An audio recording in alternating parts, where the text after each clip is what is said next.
प्रणाम दोस्तों। आज हम आप सब लोगों के लिए लाए हैं बहुत ही शक्ति वाली कहानी। एक जंगल था, उस जंगल में एक बहुत बड़ा विशाल पेड़ था। उस पर बहुत से पक्षी रहते थे। उसी पेड़ पर एक कौवा भी रहता था। एक दिन वहां से जाने वाले पक्षी उसी पेड़ पर विश्राम किया करते थे। एक बार एक शिकारी आया और जाल बिछाकर उस पे चावल के कुछ दाने बिखेर कर चला गया।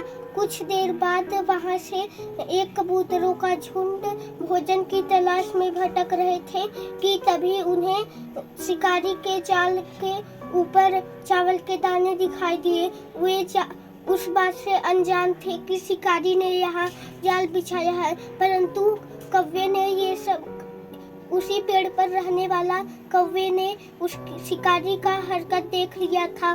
जैसे ही कबूतर वहां उतरे तो कौवे ने आके कबूतरों से कहा, भाइयों लालच मत करो, यहाँ शिकारी ने जाल बिछाया है। अगर तुम्हें अपनी जान प्यारी है तो चले जाओ, वरना इस जाल में फंस जाओगे।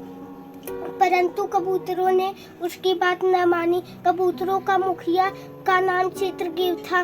वो अपने कबूतरों भाई से कहा, भाइयों कौवा कह रहा है तो हमारी भलाई के लिए ही कह रहा है।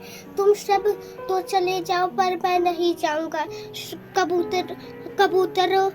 सारे कबूतर चावल के दाने में चले गए और चावल के दाने खा लिए। जैसे ही चावल के दाने खत्म हुए, वे उड़ने की कोशिश कर रहे थे। वे उड़ ही नहीं पा रहे थे। वे तो जाल में बुरी तरीके से फंस गए थे। मुखिया चित्रगीव बहुत घबरा गया। तभी शिकारी अपने कबूतरों दोस्तों से कहा, भाइयों एकता की शक्ति में बहुत बल है। तुम सब हार न मानना, क्योंकि एकता के बल से कोई भी मुश्किल काम आसान बन जाता है।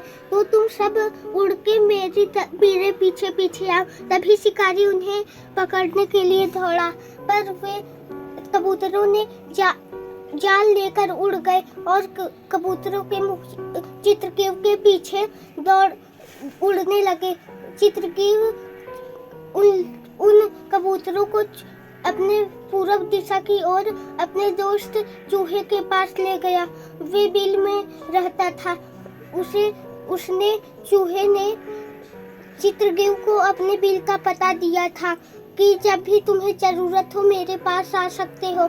कबूतर के मुखिया चित्रगीव को भी पता था कि उसका बिल कहाँ है।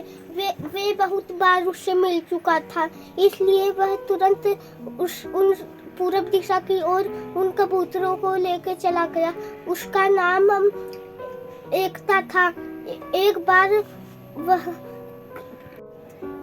जैसे ही चित्रगीव कबूतरों का मुखिया ने अपने दोस्त एकता के पास चूहों को उनसे मिलाया तो चूहे का दोस्त एकता बहुत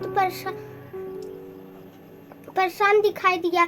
चूहा बोला, भाइयों तुम सब ने अपनी क्या दशा बना ली। तो कबूतरों ने उसे पूरी कहानी बताई शुरुआत से।